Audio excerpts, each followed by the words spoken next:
Welcome students, online classes में एक बार आपका फिर से स्वागत है। आज हम पढ़ेंगे लेसन नंबर 1 फसल प्रबंधन, मतलब मैनेजमेंट क्रॉप का। फसल का मैनेजमेंट कैसे होता है, किसान कैसे फसल को उगाता है, कैसे यानी कि फसल उगाने से लेकर, देखो फसल प्रबंधन कहते किसे है, पहले तो यही बात याद रखना है कि फसल प्रबंधन क्या होता है। तो याद रखना है फसल को उगाने से लेकर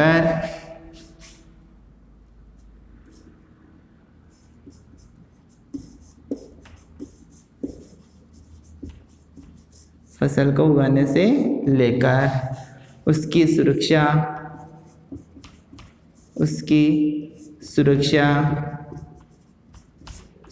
कर, फसल को उगाने से लेकर उसकी सुरक्षा कर, सुरक्षित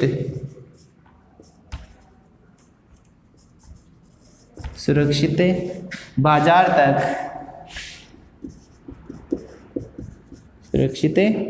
तक पहुंचाने, सुरक्षित बाजार तक पहुंचाने का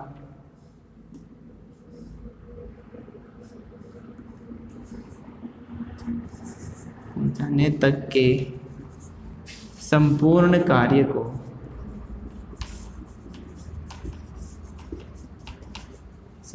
कार्य को सम्मिलित रूप से या संपूर्ण कार्य को ही फसल प्रबंधन कहते हैं।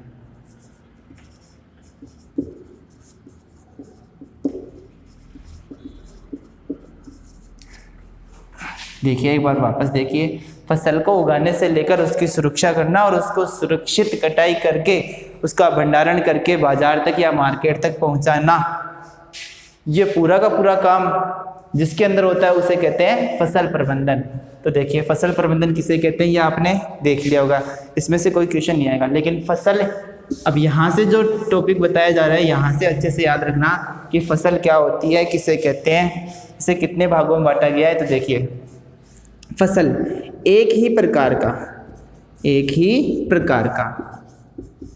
पौधा या बीज एक बड़े क्षेत्र में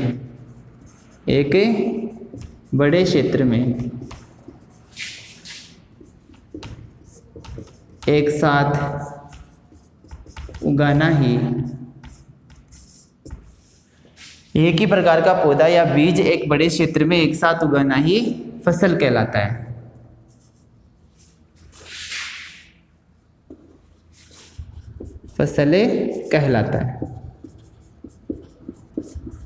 मतलब जैसे अपन गेहूं का एक बीज नहीं, गेहूं का केवल और केवल गेहूं जिसमें अन्य कोई खरपतवार ना हो या और कोई पेड़ पौधे ना हो, केवल एक ही प्रकार के पौधे को लेकर उसे एक बड़े क्षेत्र में उगाते हैं। जैसे हम गेहूं का बीज लेकर उसे बड़े क्षेत्र में उगाते हैं, एक ही प्रकार का बीज है गेहूं, तो उसे बड़े क्षेत्र में उगाएंगे तो वो हमारी कहलाएगी गेहूं की फसल। तो जैसे गेहूं की फसल, बाजरे की फसल,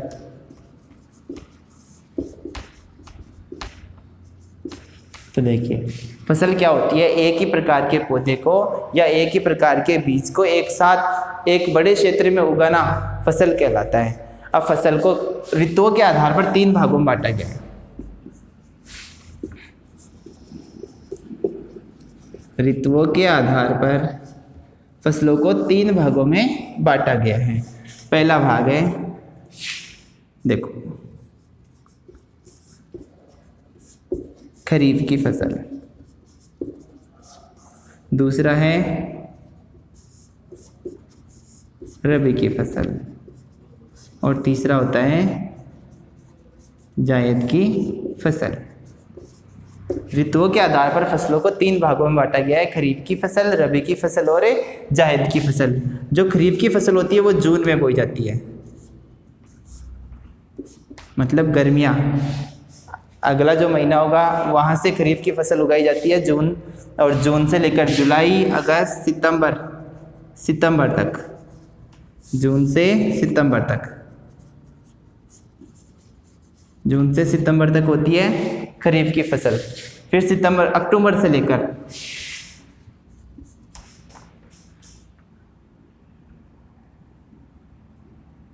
अक्टूबर से फरवरी तक, अक्टूबर से फरवरी तक होती है रबी की फसल। और इसके बाद में मार्च से लेकर अप्रैल या मई तक इसमें होती है जायद की फसल।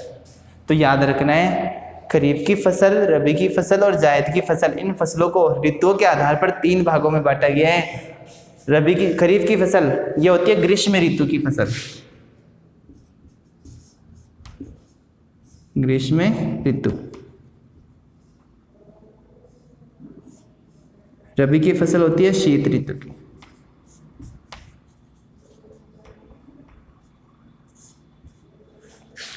और ये दोनों ही तुम्हें इम्पोर्टेंट याद रखनी है।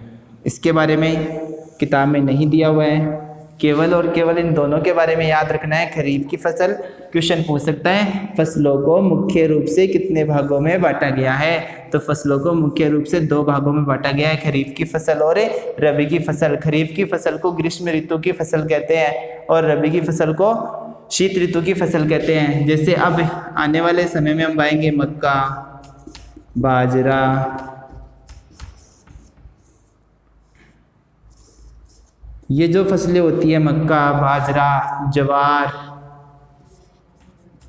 ये सारी की सारी फसलें होती हैं वो होती है खरीफ की फसल। रबी की फसल में होता है जैसे गेहूं, चना, सरसों, गेहूं, चना, सरसों, ये सारी की सारी फसलें होती है जो ये फसलें होती हैं रबी की फसल। और इसके बाद में याद रखना जायद की फसलों के में याद रख सकते हो, इसमें होती है जैसे तरबूज होता है, ककड़ी होती है, खीरा होता है, ये सारी फसलें होती है जायद की फसलें। लेकिन इस बार ये नहीं दिया हुआ है, इसको याद नहीं रखना है। सिर्फ इतना याद रखना है कि फसलों को मुख्य रूप से 2 भागों में बांटा गया है, एक खरीफ की फसल और एक रबी की फसल। खरीफ की फसल ग्रीष्म ऋतु की फसल होती है और रबी की फसल शीत ऋतु की फसल होती है। ठीक है, और जो एग्जाम्पल है वो याद रखना, मक्का, बाजरा, ज्वार, ये होती है खरीफ की फसल। और गवार और याद रख सकते हो एग्जाम्पल, गवार ये भी होती है खरीफ की फसल। अब रबी की फसल में गेहूं, चना, जौ, सरसों ये होती है सर्दियों की, जो शीत ऋतु होती है उसमें उगाई जाने वाली फसलें होती हैं। ठीक है, अब इसके बाद में क्वेश्चन पूछ सकता है कि जब फसल उगाता है किसान, तो किसान फसल उगाते समय कौन कौन सी कृषि पद्धतियाँ अपनाता है। तो किसानों द्वारा अपनाई जाने वाली कृषि पद्धतियाँ देखते हैं।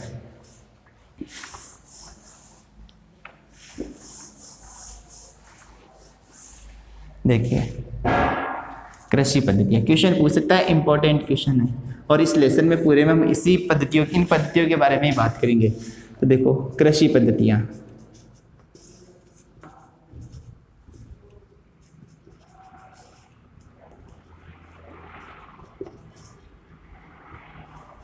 कृषि पद्धतियाँ, कृषि पद्धतियाँ सबसे पहले कृषि करने के लिए किसान क्या काम करता है, सबको पता है कि सबसे पहले अगर खेती करनी है तो खेती करने के लिए मिट्टी को तैयार करना होगा।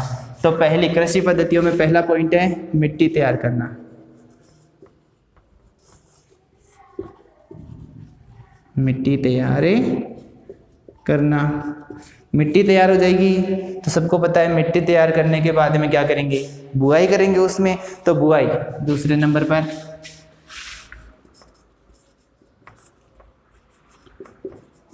बुआई करने के बाद में उसमें खाद और उर्वरक देंगे।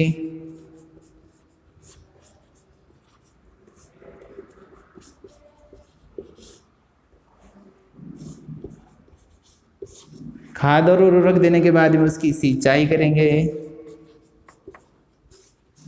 अब सिंचाई करने के बाद में क्या करेंगे, अगर फसल के अंदर अनावश्यक पौधे उग जाते हैं तो उनको भी निकालना होता है। तो उसके बाद में करेंगे खरपतवार निकालना,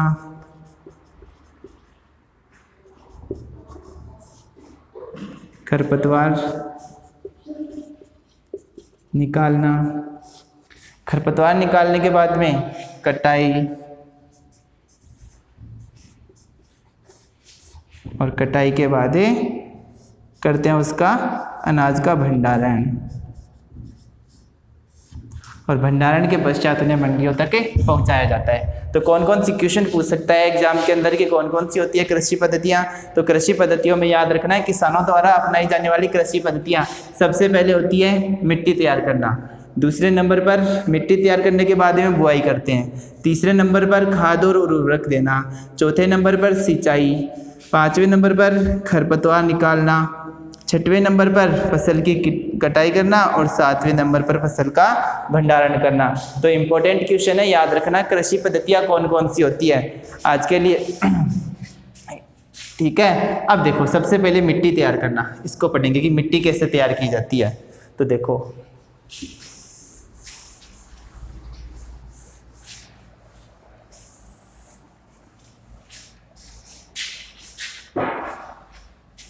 देखो मिट्टी तैयार करना, सबसे पहले तो मिट्टी को कहते कैसे हैं, तैयार कैसे करते हैं। तो मिट्टी को खोद कर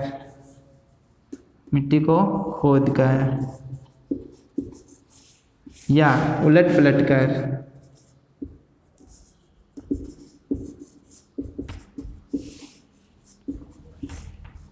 पोला बनाते हैं।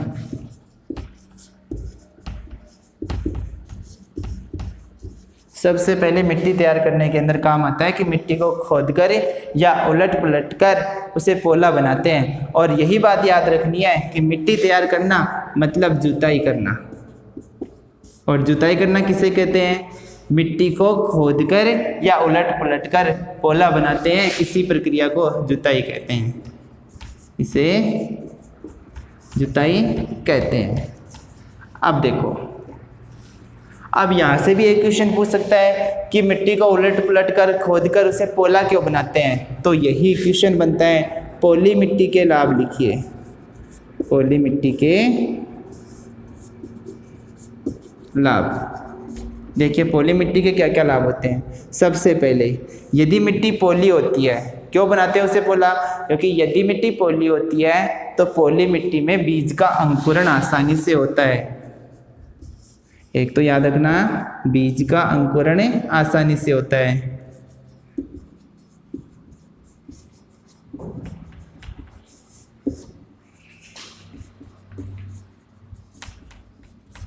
अभी एक होते हैं मित्र कीट, किसान के मित्र कीट जैसे केंचुआ होता है। तो दूसरा, अगर मिट्टी पोली होती है तो पोली मिट्टी में क्या होता है? मित्र कीटों की संख्या बढ़ती है, किसान के मित्र कीटों की संख्या बढ़ती है।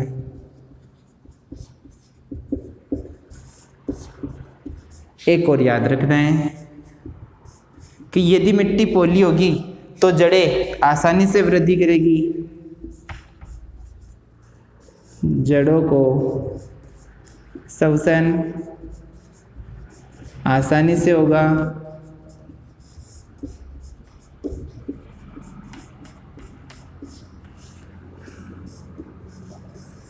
जड़ें गहराई तक जाएगी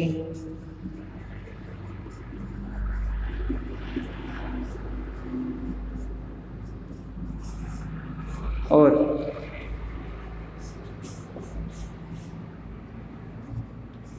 पोषण प्राप्त करने में आसानी होगी। एक और याद रख सकते हो कि यदि मिट्टी पोली होती है तो जल धारण क्षमता बढ़ जाती है मिट्टी की। पोली मिट्टी की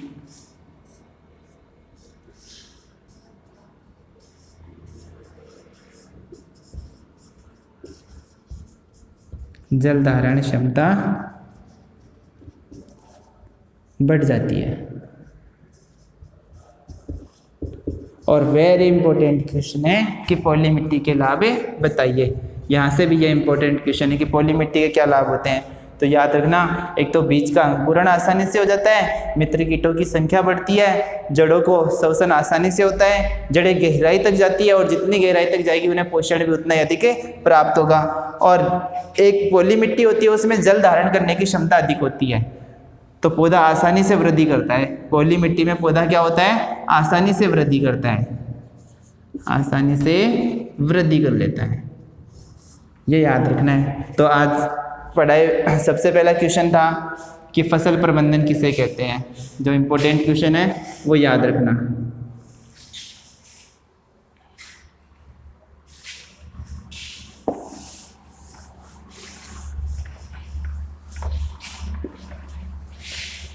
बाकी हम अगले वीडियो में पढ़ेंगे। आज के लिए मैं जो क्वेश्चन दे रहा हूँ उनके आंसर लिखना वीडियो को देखकर।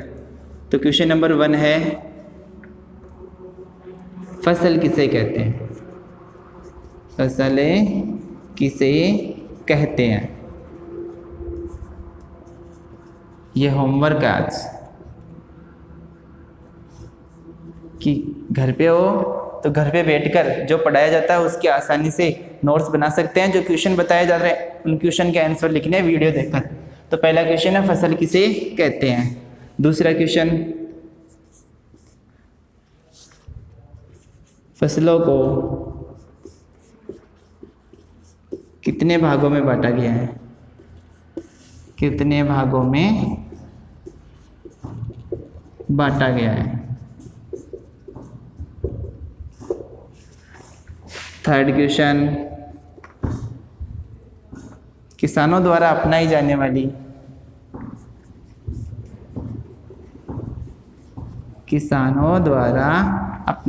वाली कृषि पद्धतियां लिखी है।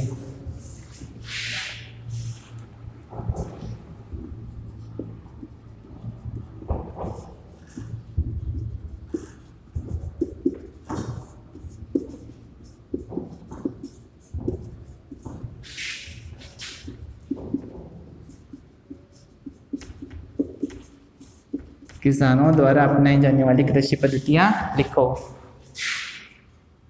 फोर्थ क्वेश्चन है,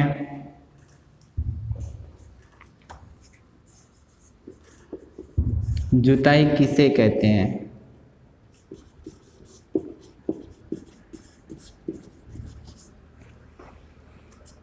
फिफ्थ क्वेश्चन है, पॉली मिट्टी के लाभ लिखो। पॉली मिट्टी के लाभ लिखो। घर पे बैठकर इन 5 क्वेश्चंस के आंसर करना, ताकि हम जब अगला वीडियो पढ़े तो हमें सब कुछ याद रहे। अगला वीडियो हम इसी से संबंधित लेकर आएंगे। अगला वीडियो जिसमें हम बुआई के बारे में और मिट्टी तैयार करने के बारे में और पढ़ेंगे। ठीक है, धन्यवाद।